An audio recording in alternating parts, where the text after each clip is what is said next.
Scarlett एलैंडमियन की सगाई Prince Kyle से तभी तय हो गई थी जब वो दोनों पैदा भी नहीं हुए थे, उनके परिवारों के बीच हुए एक समझौते की वजह से। लेकिन वो समझौता एक शानदार बॉल पार्टी के बीच अचानक टूट गया जब काइल ने सबके सामने सगाई तोड़ दी, क्योंकि अब वो स्कारलेट से तंग आ चुका था और अपनी साइड गर्ल टेरांजा के साथ रहना चाहता था। स्कारलेट इस धोखे से सदमे में आ गई। पार्टी में मौजूद सभी मेहमान काइल और टेरांजा के लिए तालियां बजाने लगे जब काइल ने घोषणा की कि वो जल्द ही उससे शादी करेगा। स्कारलेट समझ नहीं पा रही थी कि सब लोग इस घटिया आदमी के साथ कैसे खड़े हैं जिसने अपनी मंगेतर को यूं ही छोड़ दिया। लेकिन जल्द ही उसे वजह पता चल गई। काइल ने टेरांजा की तारीफ करते हुए कहा कि वो एक दयालु और समझदार औरत है, जबकि स्कारलेट एक बेजान और ठंडी औरत है। उसने कहा कि पिछले 17 सालों से उससे सगाई का नाटक करना उसके जीवन का सबसे बड़ा अपमान था और वो बहुत खुश है कि अब आखिरकार उससे आजाद हो गया है। स्कारलेट इतनी आसानी से हार मानने वाली नहीं थी। उसने काइल को याद दिलाया कि ये सगाई उनके माता पिता ने तय की थी, इसलिए वो इसे अपने मन से रद्द नहीं कर सकता। काइल ने जवाब दिया कि वो बिना किसी की अनुमति के सगाई तोड़ सकता है, क्योंकि स्कारलेट एक छोटी अपराधी है जो जलन में आकर टेरांजा को परेशान कर रही थी। टेरांजा ने मासूम पीड़िता बनने का नाटक शुरू कर दिया, जबकि काइल ने ये कहना शुरू किया कि स्कारलेट ने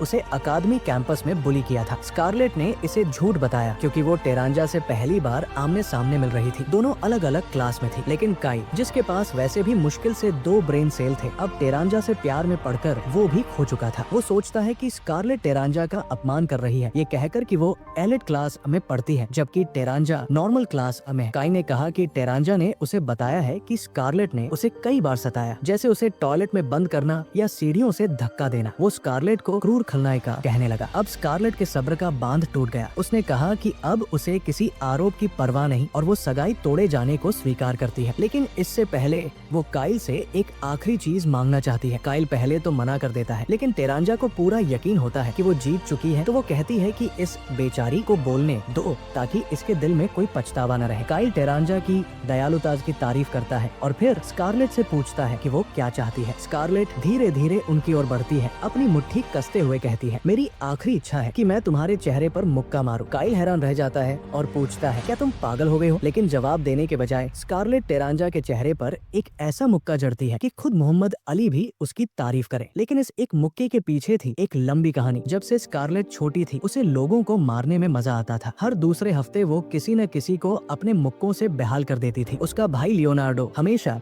उसे उसकी हिंसक आदतों के लिए डांटता था, लेकिन स्कारलेट कहती थी कि वो ये किसी अच्छे मकसद के लिए करती है। इस बार उसने एक आम लड़के को किसी अमीर बिगड़ैल से बचाया था, पर लियोनार्डो उसे खून से लथपथ देखकर डर गया था। उसने कहा कि अब वो जल्द ही एक समारोह में नोबल सोसाइटी का हिस्सा बनने वाली है, इसलिए उसे लोगों को मारना बंद करना चाहिए और एक लेडी की तरह बर्ताव करना चाहिए। लेकिन ये काम आसान नहीं था, क्योंकि समारोह में ही उसकी मुलाकात हुई थी उस असहनीय लड़के से, यानी प्रिंस काइल से। काइल ने पहले दिन ही कहा, आज से तुम मेरी नौकरानी बनोगी। स्कारलेट ने बड़ी मुश्किल से अपने गुस्से को काबू किया, क्योंकि उसे पता था कि वो इस देश का दूसरा राजकुमार है और उसी का मंगेतर भी। यहीं से उसकी असली परेशानियां शुरू हुई। काइल हर दिन उसे तंग करता, प्रैंक खेलता और वो कुछ नहीं कर सकती थी क्योंकि परिवार की प्रतिष्ठा बीच में थी। यहाँ तक कि उसके पिता भी कुछ नहीं कर पाए क्योंकि मामला शाही परिवार से जुड़ा था। तो स्कारलेट ने सालों तक ये सब सहा। आखिरकार जब वो 15 साल की हुई तो उसने नेशनल अकादमी में टॉप ग्रेड के साथ दाखिला लिया और देखते ही देखते वो सबकी चहेती बन गई। दुर्भाग्यवश काइल भी वही था और उसने सार्वजनिक रूप से घोषणा कर दी कि अकादमी में भी वो स्कारलेट को अपना दास बनाए रखेगा। पर अब स्कारलेट उसके बुलिंग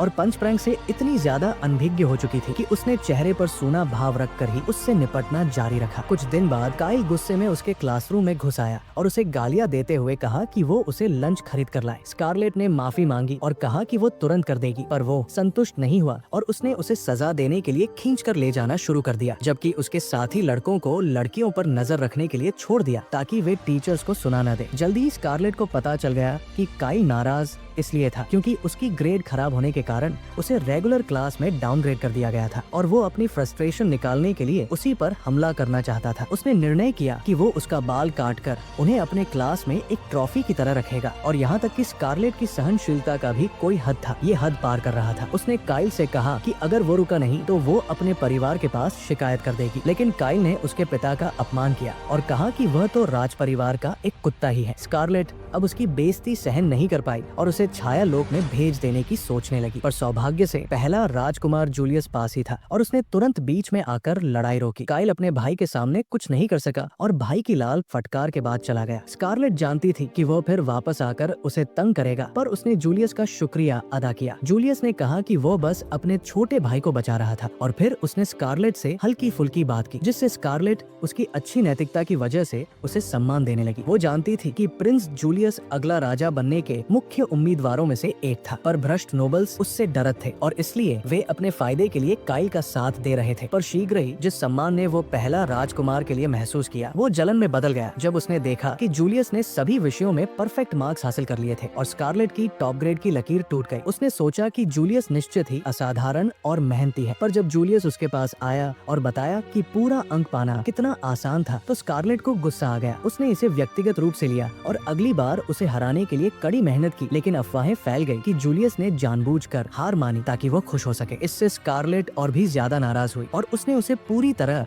नजरअंदाज करने का निश्चय किया। पर जूलियस ने उसे परेशान करना बंद नहीं किया। वो स्कूल के बाहर भी उसका पीछा करने लगा और पूछता रहा कि काइल के साथ उसके रिश्ते कैसे चल रहे हैं। और तब स्कारलेट ने अचानक महसूस किया कि हाल के दिनों में काइल ने उसे तंग करना बंद कर दिया था, शायद जूलियस की वजह से। उसने देखा कि जूलियस उसे परेशान कर रहा था ताकि काइल दूर रहे और वो लगभग उसे सकारात्मक नजर से देखने लगी। फिर जूलियस अचानक उससे फ्लर्ट करने लगा और स्कारलेट शायद ही उस पर फिदा हो जाती अगर उसने उसे इंटरेस्टिंग क्रीचर न कहा होता। वो उसकी टिप्पणी सुनकर हैरान रह गई, पर सच ये था कि जूलियस झूठ नहीं बोल रहा था। वो वाकई स्कारलेट को एक रोचक जीव मानता था और उसके बारे में नोट्स भी बनाता था। यही वो पल था जब उसने जूलियस से नफरत करना शुरू किया और सोचा कि किसी दिन उसे भी काइल के साथ मुक्का मारना चाहिए। वर्तमान में वापस आते हैं, तब सारी क्रोध एक निकास बिंदु ढूंढ लेती है, टेरांजा के चेहरे के रूप में। एक ही मुक्के में स्कारलेट ने उसे हवा में उछाल दिया और उसके साथ 2 और लड़कों को भी धक्का दे दिया। काइल घबरा गया और पूछा कि वो क्या कर रही है और स्कारलेट ने ठंडे स्वर में कहा कि वो उसके क्रूर बयानों से परेशान थी और टेरांजा को उसका मूल्य चुकाना होगा। फिर वो चकित नोबलों के बीच चली आई, ये जानते हुए कि उन सभी में से हर एक भ्रष्ट कमीना है। वो उन पर गुस्सा थी क्योंकि उन्होंने जश्न मनाया था जब काइल ने सगाई रखी थी, इसलिए उसने अपने पंचिंग ग्लव्स पहने जो वो हमेशा आपातकाल के लिए साथ रखती थी। नोबल घबरा गए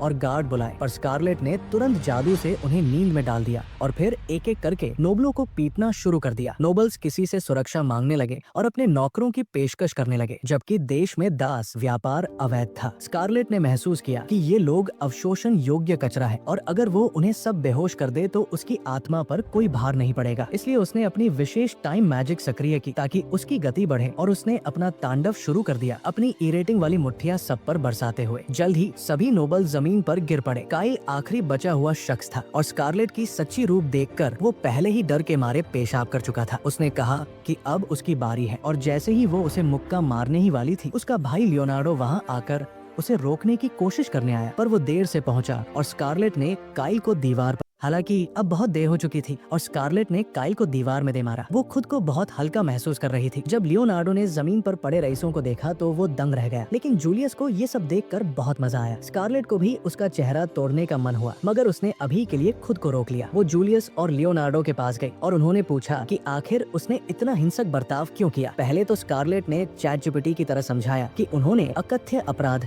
किए और फिर खुद को सही ठहराने लगे, इसलिए उसने वही सजा दे दी। लेकिन जब जूलियस ने पूछा कि असल में क्या हुआ था, तो उसने साफ कहा, उन्होंने मुझे गुस्सा दिलाया तो मैंने उन्हें बेहोश कर दिया। ये सुनकर लियोनार्डो को जैसे हार्ट अटैक ही आ गया, लेकिन जूलियस जोर से हंसने लगा और बोला कि काश कैमरा पहले ही ईजाद हो चुका होता ताकि वो देख पाता कि स्कारलेट ने कैसे सारे रईसों की धुलाई की। वो बोला कि उसे इंतजार करना चाहिए था जब तक वो खुद वहाँ पहुँचता ताकि वो दोनों साथ लड़ाई करते, मगर स्कारलेट ने कहा कि ये बेवकूफी भरा सुझाव है। वही लियोनार्डो अब डर के मारे नतीजों के बारे में सोचने लगा, लेकिन जूलियस ने उसे भरोसा दिलाया कि वो सब संभाल लेगा। तभी स्कारलेट को चक्कर आने लगे और वो जमीन पर गिर गई। जूलियस ने तुरंत झुककर उसका सिर थाम लिया ताकि वो चोटिल न हो। 3 दिन बाद स्कारलेट जागी, सिर में घंटियों की आवाज गूंज रही थी। धीरे धीरे उसे एहसास हुआ कि उसने समय के देवता क्रेनोआ की दी हुई शक्ति का बहुत ज्यादा इस्तेमाल कर लिया था। जैसे ही उसने आंखें खोली, उसने देखा कि एक नौकरानी उसके ऊपर झुकी हुई है और उसके ऊपर चाकू ताने हुए है। स्कारलेट ने शांत स्वर में पूछा, तुम कौन हो? लेकिन नौकरानी चिल्लाई, मर जाओ, और उस पर वार करने की कोशिश की, मगर स्कारलेट की प्रतिक्रिया उससे कहीं तेज थी। उसने पल भर में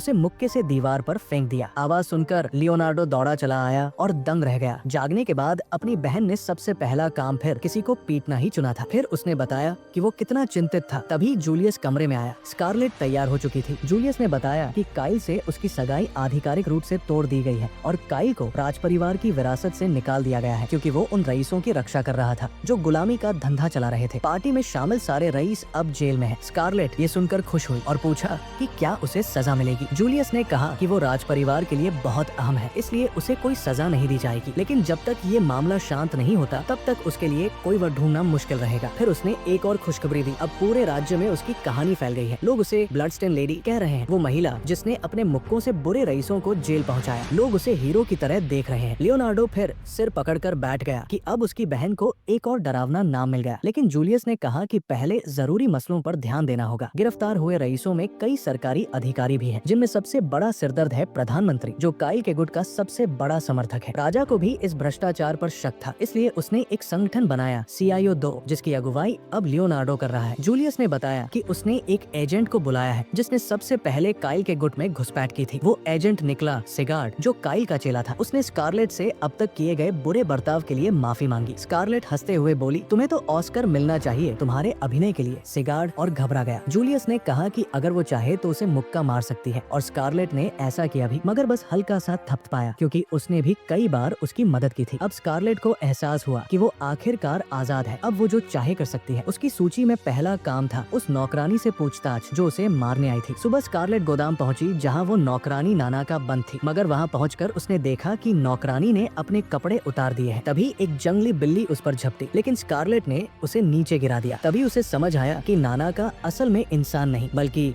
रूप बदलने वाली बीस्ट फोक है। स्कारलेट ने कहा, मानव रूप में आओ ताकि बात कर सके, और तभी पता चला कि वो नौकरानी दरअसल एक लड़का था जो हर हाल में स्कारलेट को मारना चाहता था। और स्कारलेट ने देखा कि उसके सीने पर गुलामी की मुहर थी, जो उसे अपने मालिक के आदेशों का पालन करने पर मजबूर करती थी। वो नानाका से पूछती है कि अगर वो उसे आजाद कर दे तो क्या वो अपने मालिक के बारे में सब कुछ बता देगा, और वो कहता है कि आजमा कर देखो, करके दिखाओ। स्कारलेट इसे हाँ मानकर तुरंत उसे जमीन पर पिन कर लेती है और अपनी शक्ति लगाकर उसके गुलामी क्रेस्ट का समय उलट देती है। इस दुनिया में हर इंसान किसी न किसी देवता की कृपा से जन्मा होता है, पर ज्यादातर लोग ये नहीं जानते कि किस देवता ने उन्हें आशीर्वाद दिया है। जो लोग जान लेते हैं वे देवता द्वारा दी गई शक्तियों का इस्तेमाल कर सकते हैं, और स्कारलेट को क्रेनोआ समय के देवता का आशीर्वाद मिला है। यही वजह है कि शाही परिवार उसे इतना महत्व देता है। वो क्रेनोआ की शक्ति से नानाका के शरीर को उस हालत में वापस ला देती है जब उसे गुलाम नहीं बनाया गया था, पर इससे वो काफी थक जाती है। खैर, ट्विंक अपनी बात निभाता है और स्कारलेट को बताता है कि उसे भेजने वाले का नाम प्रधानमंत्री गोडविन है। गोडविन का बेटा पार्टी में स्कारलेट के निशाने पर था और उसने नानाका को उसे मारने का आदेश दिया था, पर नानाका को तो उससे भी पहले वहाँ जासूसी करने भेजा गया था ताकि वो उसके परिवार की हर चाल का पता लगा सके। नानाका बताता है कि गोडविन चालाक इंसान है जो सभी नोबल परिवारों में जासूस भेजकर उनके राज इकट्ठा करता है और फिर उन्हें ब्लैकमेल कर दास वाणिज्य में घसीटता है ताकि वे उसके जाल में खोदते जाएं। बस स्कारलेट के लिए अब ये काफी था और वो गोडविन के घर जाकर उसे पीटने की तैयारी कर लेती है। नानाका उसे रोकने की कोशिश करता है क्योंकि गोडविन हमेशा सुरक्षा में रहता है, पर स्कारलेट इससे नहीं रुकेगी। इसलिए नानाका बताता है कि बेहतर मौका उसे एक हफ्ते बाद मिलेगा जब गोडविन एक दास नीलामी में शामिल होगा। उसे अब नीलामी का ठिकाना मालूम नहीं, पर वो वादा करता है कि वो स्कारलेट को दास व्यापारी से जोड़ देगा क्योंकि वो उस कमीने से बदला लेना चाहता है जिसने उसे और उसकी जाति के कई लोगों को गुलाम बनाया। स्कारलेट उसकी मदद स्वीकार कर लेती है और उसे साथ ले चलती है, ये पता न करके कि जूलियस ने उसकी पूरी योजना सुन ली है। कुछ दिनों बाद स्कारलेट और नानाका स्लम में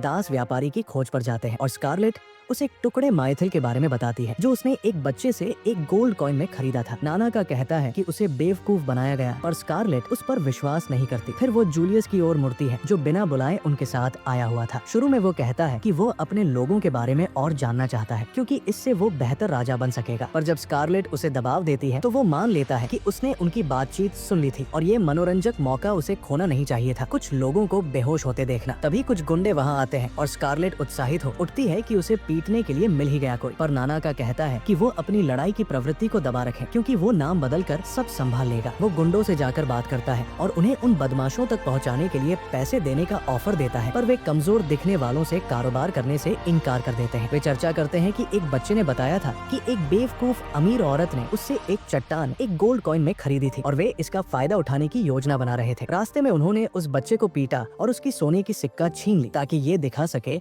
कि मजबूत कमजोरों का शोषण करते हैं। ये सुनकर स्कारलेट भड़क उठती है। वो सोचती है कि इन लोगों को सजा मिलनी चाहिए और वो अपनी ताकत बढ़ा लेती है और अपनी गति बढ़ाने के लिए नानाका की शक्ति का इस्तेमाल करती है। वो 3 गुंडों को जल्दी ही बेहोश कर देती है और बाकी 2 पर अपना ऑरा बरसाती है, जो समझ जाते हैं कि वे प्रसिद्ध हिंसक नोबल महिला से निपट रहे हैं। खैर, स्कारलेट एक आंख पट्टी वाले लड़के को भी नीचे गिरा देती है और आखिरी बैंडेड की तरफ मुड़ती है, जिसने कहा था कि मजबूत कमजोरों का शोषण करते हैं। वो कहता है कि उसके तर्क के अनुसार वो कुछ भी कर सकती है और वह दया के लिए भीख मांगता है और बच्चे को पैसे लौटाने का वादा करता है। स्कारलेट कहती है कि वो उसे पीटने के बाद कर सकता है, पर वो गुंडा बेवकूफी करके दास व्यापारी का ठिकाना बताने को लेन देन की शर्त बना देता है, पर वो मूर्खतापूर्ण तरीके से तुरंत ठिकाना बोल देता है और स्कारलेट उसका धन्यवाद करके उसे बेहोश कर देती है। फिर वो जूलियस की तरफ मुड़ती है, जो तालियां बजा रहा होता है, और पूछती है कि वो लड़ाई के दौरान क्या कर रहा था। वो पूछता है कि क्या उसे हस्तक्षेप कर देना चाहिए था और स्कारलेट तुरंत मना कर देती है। इसके बाद जूलियस अकेले दास व्यापारी जंक से मिलने जाता है, ये डरते हुए कि वो नानाका की पहचान कर ले या स्कारलेट उसे पीट कर चुप करा देगी। वो कुछ ही मिनटों में चालाकी